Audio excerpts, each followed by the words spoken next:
Bonjour à tous et bienvenue dans cette nouvelle édition du Grand JT des Territoires. Voici tout de suite les titres de l'actualité. Emmanuel Macron, le président de la République, l'a annoncé, 239 nouvelles brigades de gendarmerie vont être créées. TBO, la chaîne du groupe Le Télégramme, s'est rendue dans l'un des centres de formation de la gendarmerie dans le Finistère. Dans l'actualité également, la taxe d'habitation sur les résidences secondaires qui va augmenter dans certaines communes.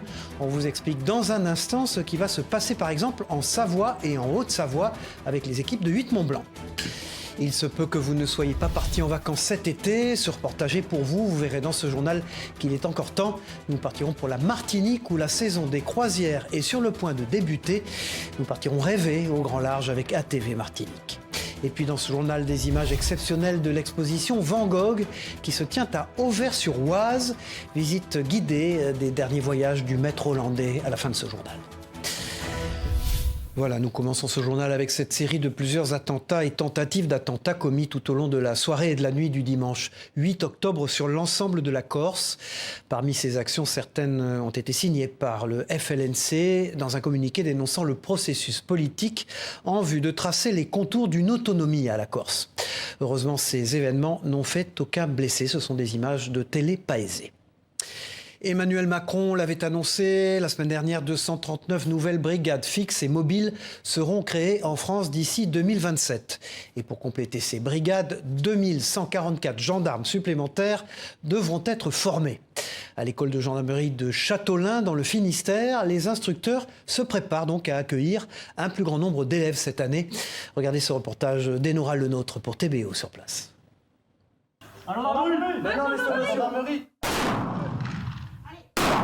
La matinée commence par un entraînement au tir. Au moment de tirer couché, dans votre position, donc là il faut arriver à bien vous relâcher. À l'école de gendarmerie de Châteaulin, ces élèves aspirent à devenir gendarmes. Mais avant d'aller sur le terrain, ils doivent d'abord suivre une formation de 9 mois. On table sur un savoir-être et un savoir-faire. Donc le savoir-être, un comportement digne pour être gendarme. Donc militaire, discipliné, respectueux, et également des bases de militarité.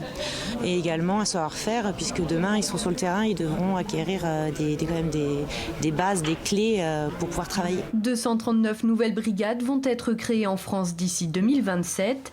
Une annonce du président qui n'est pas sans impact sur les écoles de gendarmerie. Pour former de nouveaux gendarmes, les écoles augmentent leurs effectifs.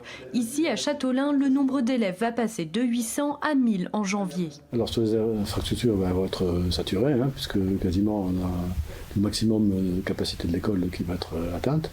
On a des crédits pour améliorer et agrandir les salles de cours, parce que évidemment la capacité d'accueil en nombre de lits c'est une chose, la capacité d'accueil dans les salles de formation c'est une autre. Mais on a un budget prévu pour ça, pour agrandir nos salles de cours et augmenter nos capacités d'accueil dans la formation.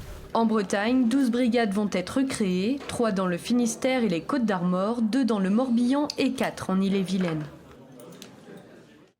Tout à fait autre chose en Savoie et en Haute-Savoie. Près de 350 communes peuvent désormais surtaxer les propriétaires de résidences secondaires avec pour objectif d'apporter aux plus petites des communes une recette fiscale complémentaire afin de renforcer le logement permanent et d'aider les gens à rester au pays.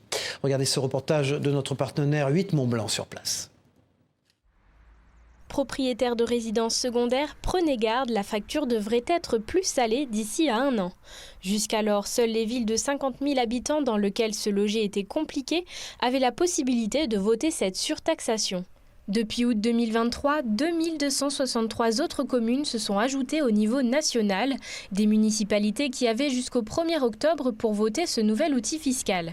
À Cluses, les élus ont décidé à la quasi-unanimité de majorer cette fameuse taxe d'habitation sur les résidences secondaires. Alors en termes de chiffres, effectivement, ça va être impacté sur à peu près 500 logements pour un montant total, puisque la taxe n'est montée qu'à 30%, d'environ 63 000 €. Mais cette taxe-là, elle nous permet surtout de rendre incitatif la réhabilitation des logements, voire pour les louer, comme pour les logements vacants, effectivement, puisque l'objectif de tout ça, c'est de pouvoir accueillir des habitants sans forcément construire des logements et des bâtiments neufs. Les régions montagneuses et balnéaires sont les principales zones concernées par cette problématique de lit froid, un phénomène qui impacte le nombre de logements disponibles sur le marché, mais plus généralement toute l'économie locale. Songez bien qu'une commune comme La Clusaz, une commune comme Megève perd des habitants de manière significative. Donc on avait besoin d'avoir ce travail-là. C'est justement ce qu'on cherche à faire. Non pas à freiner les résidences secondaires. Bien sûr, chacun est libre d'avoir une résidence secondaire. Mais bien se rendre compte que des résidences secondaires dans des villages morts où il n'y a plus d'habitants, ça n'a plus aucun sens. Donc chasser la population locale qui va aller habiter ailleurs parce qu'elle n'a plus les moyens de se loger, c'est criminel, hein, disons-le, pour la vie économique d'un territoire. Et donc il faut envoyer un signal clair que quand on est résident secondaire, on doit prendre une charge plus importante des dépenses locales par rapport à ceux qui vivent dans le territoire. Cette augmentation de la taxe d'habitation des résidences secondaires pouvait s'étendre de 5 à 60%, une mesure attendue de longue date par les élus locaux à l'image de Chamonix. Avec plus de 2/3 des logements qui sont des résidences secondaires, représentant un total de 10 000 logements, la mairie a voté une majoration de la THRS de 50%. Il n'y a pas qu'à Paris que la psychose de la punaise de lit fait rage. À Montpellier, la société de transport en commun a dû faire appel à des renforts au poil. En l'occurrence, 3 chiens renifleurs de race Working Cocker qui, au final, n'ont rien trouvé. Regardez ce reportage de Tiffany N pour Via Occitanie. La star de l'opération détection, c'est lui, Tito, Working Cocker de 3 ans. À l'aide de sa truffe, il passe au peigne fin les véhicules à la recherche de la petite bête, qui provoque des démangeaisons, rien que d'en parler, la punaise de lit. Les chiens qui font les punaises de lit ne font que les punaises de lit. Voilà. Sinon, c'est trop aléatoire pour les chiens, quoi. Un être humain, c'est 20 000 molécules qu'on arrive à mémoriser. Un chien, c'est 1 million. Donc voilà, le chien doit détecter uniquement les punaises de lit et les vivantes. Alors au début, c'est la pugnacité du chien, c'est des chiens de chasse. Donc on leur apprend à chercher une balle, en fin de compte au départ, qu'ils aient l'amour de leur balle. Et en fin de compte, on réduit la grosseur de la balle au fur et à mesure, jusqu'à temps que ce soit une petite tête d'épingle. Et en fin de compte, après, on rajoute l'odeur qu'on veut lui injecter, c'est-à-dire la punaise de lit, les explosifs, les stupéfiants. Et une fois qu'il a le nez dessus et qu'il ne bouge plus, on lui jette sa balle, c'est sa récompense. Après un premier passage, pas de marquage, c'est positif. Cela signifie qu'il n'y a pas de punaise de lit dans le véhicule inspecté. Ce jour-là, ni lui, ni Roxane, passés avant lui dans d'autres bus, n'ont flairé l'insecte qui s'invite un peu partout, bien malgré nous. Pour vérifier qu'il n'a pas la truffe altérée, une deuxième phase de test est réalisée avec des échantillons de punaises vivantes, trouvés à tous les coups. Test validé, tout le monde est rassuré. C'est la première fois qu'on fait une opération comme celle-ci.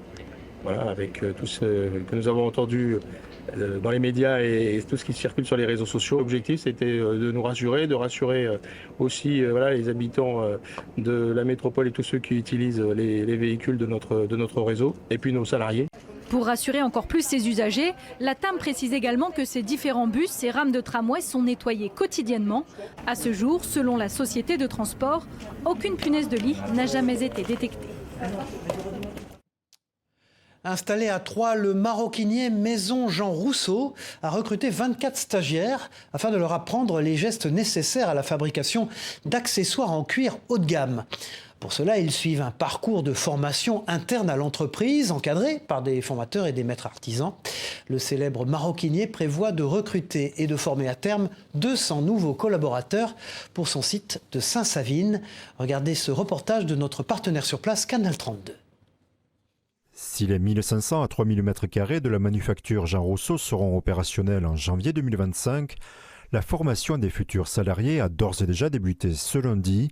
Au sein du parc du Grand Troyes, les 24 premiers stagiaires entament un long cycle de formation. On sait qu'à l'issue de 400 heures de formation, généralement on apprend uniquement les bases. La manufacture Jean Rousseau s'est rendu compte que pour atteindre cette qualité, on ne l'apprend pas à l'école. Donc on a travaillé justement sur des talents parcours en interne pour se dire artisan. Aujourd'hui, il faut au minimum entre 2 et 5 ans. Avant de donner leur forme à des bracelets ou étuis en cuir très haut de gamme, ces apprentis artisans s'exercent à l'excellence sur du papier. On retourne à l'école. Alors souvent, un cutter, on a tendance à le tenir à pleine main pour pouvoir forcer dessus.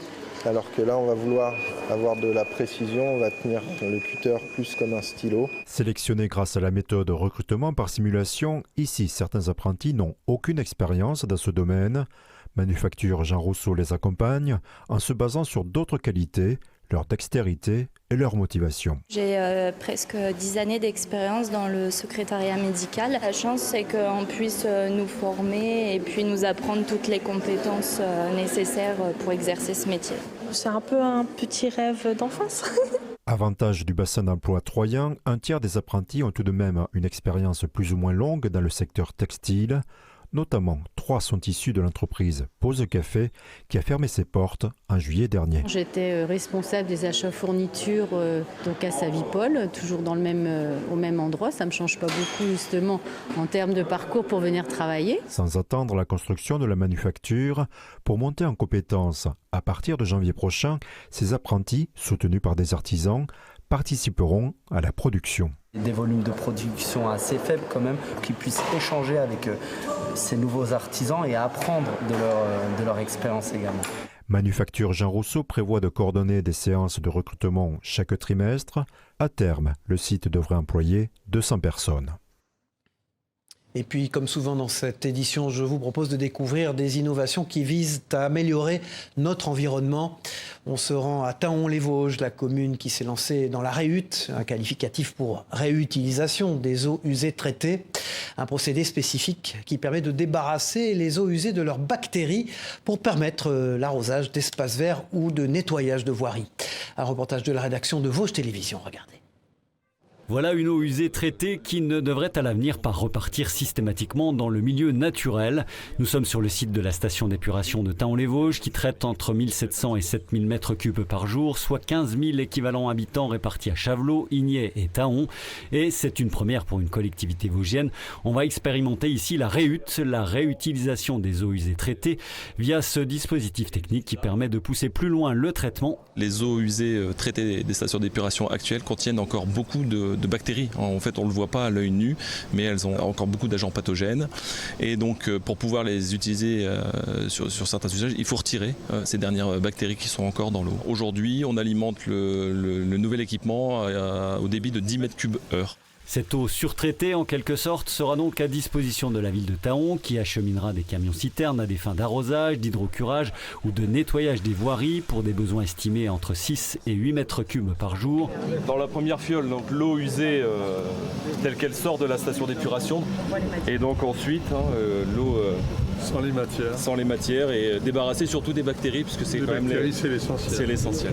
Il fallait se lancer parce qu'on s'est rendu compte l'année dernière quand on n'avait plus la possibilité d'utiliser l'eau pour arroser nos plantes, pour faire les hydrocurages dans nos rues, on était bien embêtés et qu'il fallait se préparer à long terme à d'autres usages. Le stade Seyer par exemple, quand il faut l'arroser en été, c'est 50 mètres cubes jour. Et là ça commence à causer parce qu'on est encore aujourd'hui dans du pompage nappe.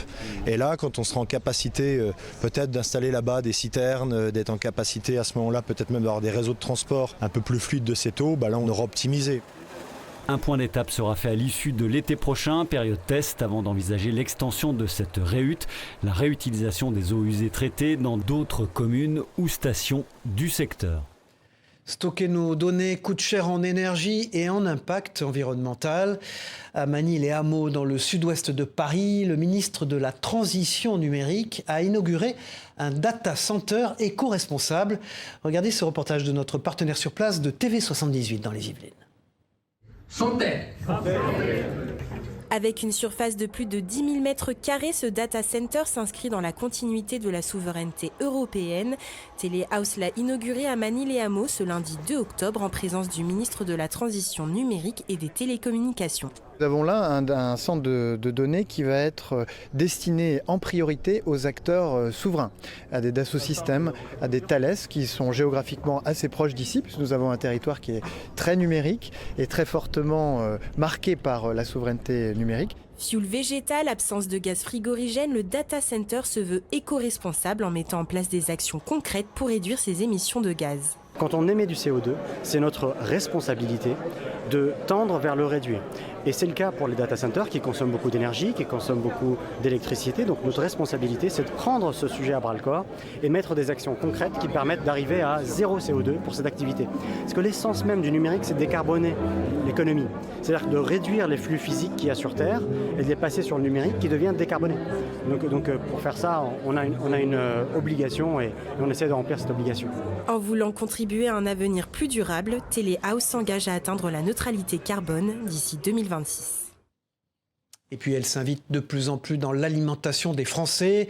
Petits fruits rouges orangés de la famille de la tomate, c'est la baie de goji. Des baies qui proviennent aujourd'hui essentiellement du marché asiatique. Pourtant, dans l'Oise, quelques producteurs français se sont lancés dans la culture de ces fruits. Jérôme Aubron les a goûtés pour WEO TV. Regardez. En Chine, on lui prête des vertus millénaires telles que la jeunesse éternelle. Oh, regarde, là, il y en a. Regarde. C'est la baie de goji, petit fruit orangé de la famille des tomates que Valérie cueille avec délicatesse. On choisit les bien mûrs, bien colorés, charnus et bien orangés, vermillon, voire rouge. Je préfère cueillir avec la queue pour qu'elles se conservent mieux. Comme ça, au frigo, on peut les garder une dizaine de jours sans problème. Et pour le contrôle qualité, l'agricultrice peut compter sur son fils. Hé, mange pas tout, gourmand. Mets-les dans le kangourou, s'il te plaît. Ah oui, c'est super bon. Il n'y a presque même pas besoin de les croquer. Originaire de Méditerranée, la baie de goji s'est d'abord exportée en Chine. 90% des baies produites dans le monde proviennent désormais du marché asiatique. Pourtant, il y a 5 ans, c'est bien dans l'Oise que Valérie décide d'en développer la culture. Un pari sur l'avenir. Alors la baie de goji, elle pousse très bien sur un sol calcaire. Et notre plateau picard, il est justement très calcaire. Le climat évoluant, on arrive à des taux d'ensoleillement suffisants maintenant pour produire la baie de goji. Connue pour ses qualités gustatives, la baie de goji s'installe de plus en plus dans le régime alimentaire des Français. Et contrairement aux idées reçues, elle ne se consomme pas qu'en fruits secs. On a l'habitude de les trouver sèches dans les magasins, mais en fait, c'est comme tous les fruits, c'est meilleur frais, il y a plus de vitamines et il y a tous les bienfaits et le goût est plus savoureux. C'est le fruit qui contient le plus de vitamine C au kilo. Elle est aussi très riche en acides aminés. La France ne compte qu'une vingtaine de producteurs de baies de goji, d'où sa valeur. Pour des baies fraîches et bio, il faudra compter en moyenne entre 80 et 100 € le kilo, le prix d'une alimentation à la fois saine et locale. Voilà, et puis retour en Corse dans ce journal afin de prolonger la saison touristique. Le domaine Maestracci a mis en place des visites de son vignoble. L'occasion pour le public de découvrir la culture de la vigne en biodynamie. Je vous propose d'écouter Camille Anaïs Raoult, propriétaire du domaine, au micro de Paul Claret et de Maë Poupard pour Télépaésé sur place. Nous accueillons les gens entre 10h et 10h30. Dès que le groupe est entier, nous commençons la visite en leur expliquant un petit peu l'historique familial, en les faisant rentrer dans notre petit monde et en essayant de leur faire partager au mieux notre passion et notre vécu. Voilà, si en métropole l'automne s'installe, en Martinique, la saison des croisières est lancée, je vous le disais dans les titres. Les touristes nord-américains ont débarqué dans la baie de Fort-de-France. Avec plus de 240 arrivées programmées, cette saison s'annonce prometteuse. Embarquement avec Loïc Régis pour Via TV sur place. La croisière est bien partie pour s'amuser pour cette nouvelle saison. Ce matin, dans la baie de Fort-de-France, le premier bateau a fait escale. À son bord, des visiteurs nord-américains. Ce couple de Québécois est à la recherche de l'authenticité locale. Pour connaître la culture, l'histoire de l'île et connaître les personnes d'ici aussi. La façon que les gens vivent, très important. Et ensuite, on visite les églises, on visite les restaurants. Les choses culturelles. Un retour attendu par tous les professionnels qui gravitent autour des croisières. C'est le cas des excursionnistes. Pour eux, c'est la meilleure période en termes d'activité. C'est une période qui est assez importante pour nous parce que on fait un petit peu un plus important chiffre d'affaires. Voilà. Avec plus de 240 arrivées programmées, cette saison s'annonce plutôt positive. Le nombre de navires est en hausse, plus 20% par rapport à l'année dernière. C'est vrai que c'est la deuxième saison après Covid. L'année dernière, c'était la première saison, elle était déjà bonne. Celle-ci sera encore meilleure, puisqu'on attend environ 240 escales sur la Martinique avec un potentiel de 400 000 passagers sur l'ensemble du territoire. Cette année encore, les mouillages auront lieu aux marins, Anse d'Arlet et Saint-Pierre. La ville d'Arrêt d'Histoire se prépare pour ce défi avec 32 escales. C'est vraiment un enjeu de territoire, la portée de Saint-Pierre et que les touristes puissent se déplacer sur toutes les villes autour également. Maintenant, c'est bien sûr aussi un enjeu économique puisque on espère évidemment que ces touristes consomment sur la ville et sur le territoire. Après 2 années perdues pour cause de crise sanitaire, le secteur semble donc redémarrer en fanfare. Cette saison, dans le sillage de 2022, devrait générer plusieurs dizaines de millions d'euros à l'économie touristique.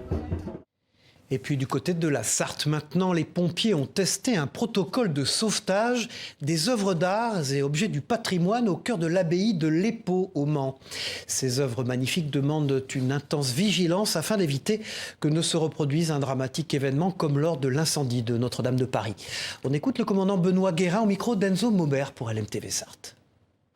Le but de cet exercice, c'est de tester le plan de sauvegarde des biens culturels. Ce document vise à inventorier toutes les œuvres qui sont présentes au sein de l'abbaye royale de l'Épau et de définir des priorités d'évacuation ou de sauvegarde sur site de ces différentes œuvres. On ouvre une page sport dans ce journal. Le week-end dernier se déroulait la journée paralympique à Paris. Alors comment les para-athlètes voient les Jeux paralympiques de 2024 ? Notre partenaire 20 Minutes TV a posé la question aux principaux concernés. Regardez. Toute la journée, ils ont signé des autographes et ils ont même pu échanger une partie de tennis de table avec le président de la République, Emmanuel Macron. À 10 mois de leur JO, les athlètes paralympiques ont définitivement gagné leur lettre de noblesse. Là, on sent que ça change, et grâce à Paris 2024. Enfin, moi, mon handicap, c'est déficience intellectuelle, et que c'est pas parce qu'on a une déficience intellectuelle qu'on ne peut rien faire dans la vie, on peut faire plein de choses, on peut faire du sport, donc c'est une bonne chose pour moi. Yacine est à mobilité réduite et a bien reçu ce message. Aujourd'hui, cet amateur se teste sur les rampes avec son fauteuil. Je pense que déjà des Jeux Olympiques, même quand ils ne sont pas en France, ça motive. Alors chez soi, au pied de nos monuments, au pied de nos habitations, etc., forcément que ça va créer des vocations. Mais le handisport manque aujourd'hui de structures adaptées, selon Timothée Adolphe, médaillé d'argent du 100 mètres aux Jeux paralympiques de Tokyo. On a des messages sur Insta, effectivement, de jeunes qui me disent on adore ce que tu fais, on aimerait faire la même chose. Mais j'ai pas de guide, j'ai pas de club, alors on essaye d'aider, mais c'est pas toujours facile de le faire à distance, en plus de nos obligations qu'on a au quotidien. Pour Paris 2024, un fonds vient d'ailleurs d'être créé pour aider les clubs à former leur personnel à l'accueil de joueurs handicapés, comme Geoffrey Lamy, qui guide Timothée lors de ses courses. On a un petit peu professionnalisé le rôle de guide, et maintenant, des athlètes de haut niveau pense à remplir ce rôle-là, alors qu'avant c'était plus du bénévolat ou des athlètes qui sont sur la fin de carrière. Les para-athlètes français sauront sûrement susciter cet engouement espéré. Ils avaient créé l'exploit de doubler leur nombre de médailles entre les éditions des Jeux paralympiques de Tokyo et de Rio. Bravo, merci Ruben. Voilà, et puis dans vos kiosques, je vous rappelle la sortie d'un numéro spécial du magazine Le Point, consacré à Toulouse, notamment aux difficultés de logement. Jean-Luc Moudinque, maire de la Ville Rose, a pris le temps de répondre en détail aux questions de Valérie Pfeffer et de Stéphane Thépeau. L'hebdomadaire s'est aussi intéressé au pôle de compétitivité Aérospace Vallée et aux femmes inspirantes qui font Toulouse aujourd'hui. Une édition spéciale à retrouver chez vos marchands de journaux. Et puis cette fin de journal, parce que Vincent Van Gogh n'a pas seulement peint à Arles et à Paris, le château d'Auvers-sur-Oise se glisse dans le sillage de l'exposition événement du musée d'Orsay pour proposer un parcours original sur les derniers voyages du maître hollandais à l'occasion des 170 ans de sa naissance. Une équipe de VO News a visité l'exposition pour nous tous regarder. Au château d'Auvers-sur-Oise, c'est une invitation au voyage, aux côtés de Vincent Van Gogh, que vous propose cette toute nouvelle exposition. Voyage à travers les derniers lieux parcourus par l'artiste, Arles, Saint-Rémy-de-Provence, mais aussi Paris, où Vincent a rejoint son frère. On a désiré ici reproduire la vue que Vincent Van Gogh avait de cet appartement sur les toits de Paris, qu'il a reproduite à de nombreuses reprises. Également un jeu de ces croquis, qui sont évidemment des reproductions ici, mais qui sont de très belles reproductions. Auvers-sur-Oise est le dernier voyage de Van Gogh. L'artiste va y peindre 74 tableaux en 70 jours, une ville qu'il découvre grâce à son frère. Au moment où il décide de devenir artiste, il échange avec Théo, son frère, qui va être son soutien financier et affectif pendant toute cette période. Et il dit « Théo, j'ai le mal du pays des tableaux. Il veut retrouver le pays des tableaux. Il a tenté à ce moment-là, pendant 4 ans, de devenir prédicateur. Et donc il avait quitté le monde des tableaux, puisqu'avant il était marchand d'art. En tant que marchand d'art, il avait vu des tableaux tout le temps, dont de nombreux tableaux d'Auvers-sur-Oise. Et donc retrouver ce territoire-là, où il n'avait jamais mis les pieds physiquement, mais qu'il connaissait par cœur à travers les œuvres, pour lui c'était un retour au pays des tableaux. Les toiles de Van Gogh présentées ne sont évidemment pas des œuvres originales, mais des reproductions à l'échelle d'un réalisme plus vrai que nature. Le musée Van Gogh d'Amsterdam nous a offert une série de 9 tableaux qui sont d'un réalisme vraiment bluffant. Et c'est vrai qu'il faut un œil sacrément entraîné pour voir la différence, y compris dans la pâte. Vraiment, les œuvres sont en relief, les couleurs sont parfaitement restituées et même les cadres d'origine sont reproduits. L'exposition se termine dans cette grande salle de 300 mètres carrés avec une projection immersive émouvante à 360 degrés sur le séjour de Van Gogh à Auvers-sur-Oise. L'exposition Van Gogh, les derniers voyages est à voir jusqu'au 29 septembre 2024 au château d'Auvers-sur-Oise.